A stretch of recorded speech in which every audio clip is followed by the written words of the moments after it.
আয়াত ২৫।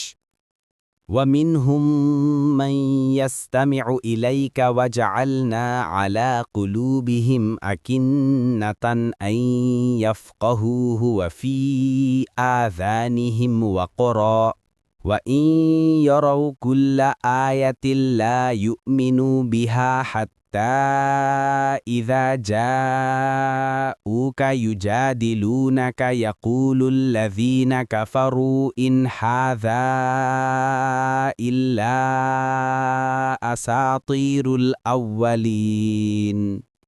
অনুবাদ। আর তাদের মধ্য কিছু সংখ্যক আপনার প্রতি কান পেতে শোনে, কিন্তু আমরা তাদের অন্তরের উপর আবরণ করে দিয়েছি যেন তারা তা উপলব্ধি করতে না পারে, আর আমরা তাদের কানে বধিরতা তৈরি করেছি। ১ নম্বর ফুটনোট।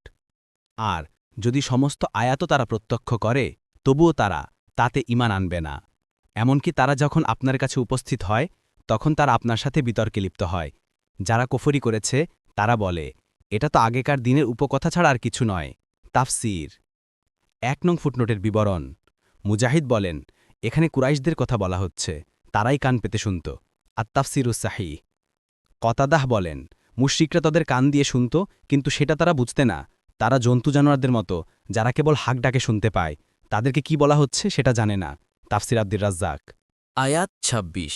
ওয়াহুম ইয়ানহাউনা আনহু ওয়া ইয়ানআউনা আনহু ওয়া ইয়ুহলিকুনা ইল্লা আনফুসাহুম ওয়া মা ইয়াশউরুন। অনুবাদ। আর তারা অন্যকে এগুলো শোনা থেকে বিরত রাখে এবং নিজেরাও এগুলো শোনা থেকে দূরে থাকে, আর তারা নিজেরাই শুধু নিজেদেরকে ধ্বংস করে, অথচ তারা উপলব্ধি করে না। ১ নং ফুটনোটের বিবরণ। দাহাক, কাতাদা, মুহাম্মদ ইবনে হানাফিয়্যা রাহিমাহুমুল্লাহ প্রমুখ মুফাসসিরগণের মতে এই আয়াত মক্কার কাফেরদের সম্পর্কে নাজিল হয়েছে। তারা কুরআনের শুনতে ও অনুসরণ করতে লোকদেরকে বারণ করত এবং নিজেরাও তা থেকে দূরে সরে থাকত।